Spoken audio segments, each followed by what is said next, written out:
Good afternoon, everyone. For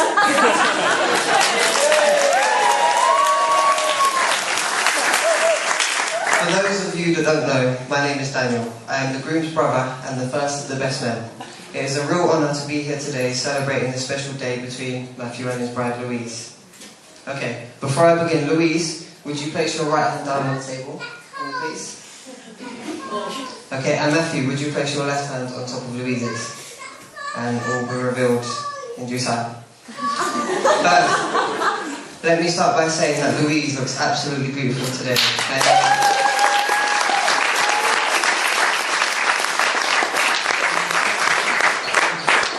Louise looks absolutely beautiful, and it's a real pleasure to welcome you into our family. The groom did want one best man, but he struggled to find one, so he got two slightly good ones instead. When Matthew asked me to be his best man alongside Aaron, it seemed like a casual thing at first, but the more I thought about it, it became a very big deal for me. I'm very privileged to be stood here today, so thank you very much.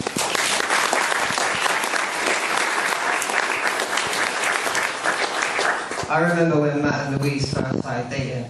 We went to Mallorca on our first foreign holiday.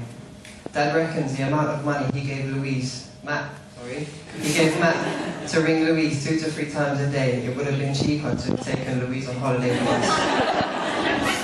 He spent the whole 2 weeks moping about missing her and whinging.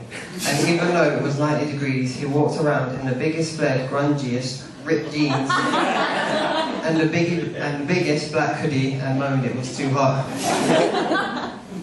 I do hope their honeymoon is successful, as they both have a history of disasters whilst being abroad. Namely, Lou burning her legs in baking hot water in Turkey, Matthew being stung by a jellyfish in Greece, and ending up in hospital with an anaphylactic shock.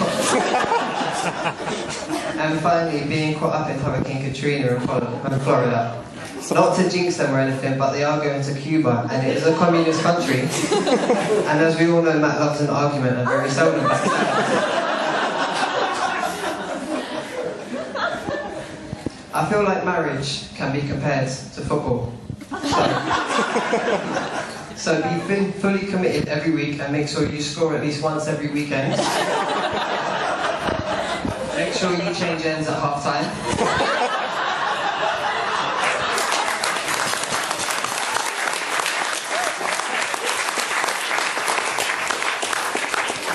Put your tackle in hard or you might injure yourself.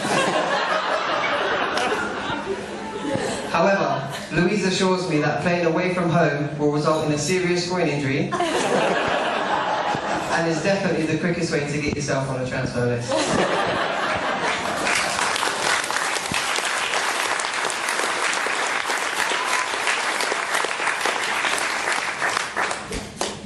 Finally, no marriage would be complete without some brotherly advice to help set you on your way. So here is a little list of things that I feel you might find helpful.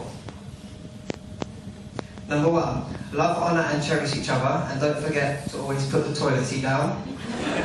Number 2, your wife is always right.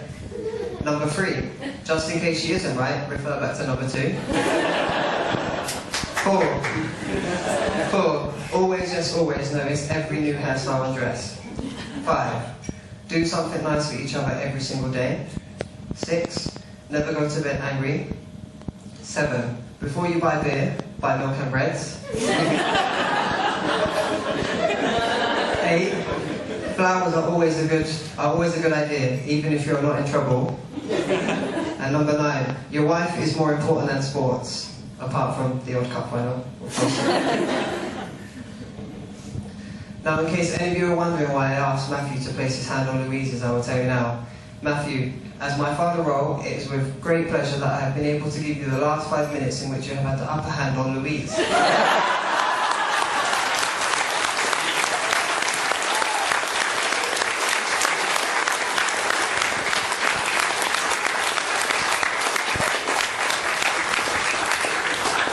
It will almost certainly be your last.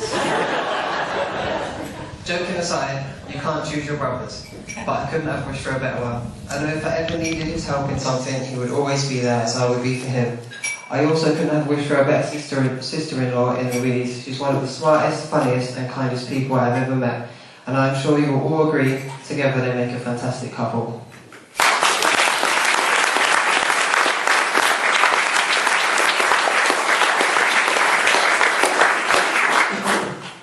Finally, I would like to welcome Joe, Julie and James into the family and to say thank you to everybody for joining us today in celebrating what is a very special day. It gives me great pleasure to invite you all to stand.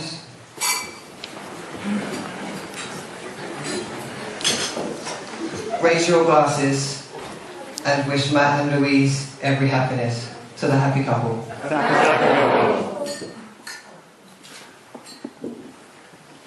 Now, I would like to hand over to Aaron, the other best man. Good luck.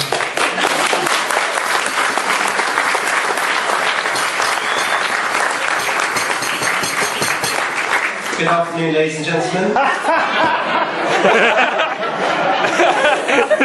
In the interest of being politically correct, I've removed all controversial material from my speech today. Thank you for that.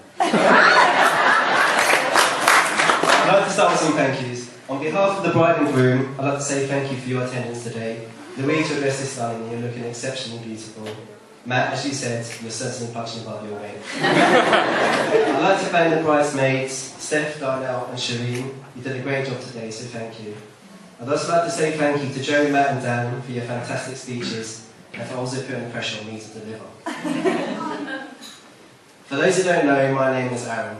My full name is Aaron. Actually, Aaron, would you like a drink? For those who are meeting in the bar later, I appreciate if you use my full name. I'd also like to echo Dan's sentiments. I appreciate there are a number of suitable candidates to be Matt's best man today. The guys from school, the guys who met at college and university, the chaps at work.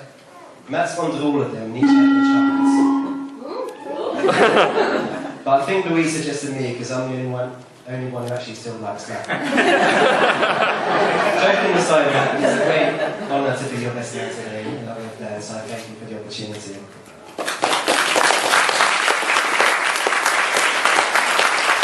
what can I say about Matt? Quite a lot, but I'm under strict instruction not to. However, what I will say is I remember what Matt was like before Louise. I've known Matt for close to 15 years now. I remember when he was about 12 to 13, he was an opinionated young man, but also very reserved. At that age, his only interest was sport, really.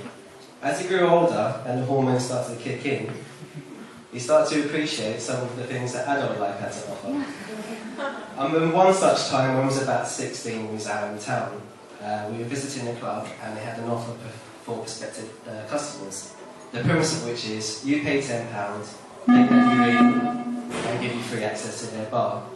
Now Matt, being the shrewd young fellow there he was, realised that the more he could drink, the greater bargain he had attained. If I remember rightly, and my memory is a little blurred, I don't think Matt moved more than 3 foot from the bar for the majority of the evening.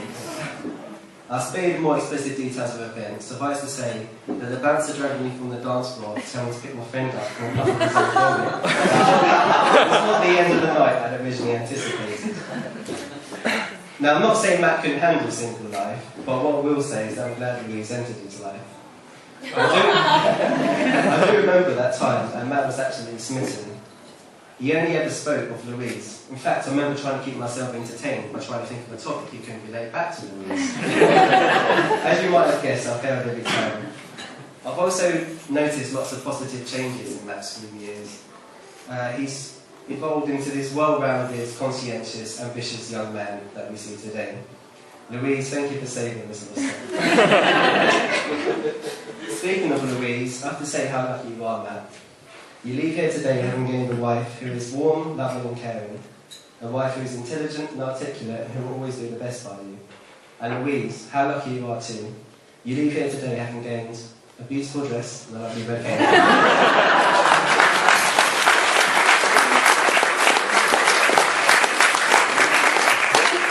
Now, in closing, I'd just like to say that I think you all agree that with each passing year, not only do Matt and Louise become stronger individuals, but they become a stronger couple. So it gives me great joy, not to mention relief, to ask you all to stand and raise your glasses. We all wish you, the happy couple, all the best in your future lives together. Ladies and gentlemen, to Matt and Louise. And just one more thing, underneath every table, in the centre, there's an envelope stuck. If one person could retrieve it, there are some more comparison projects.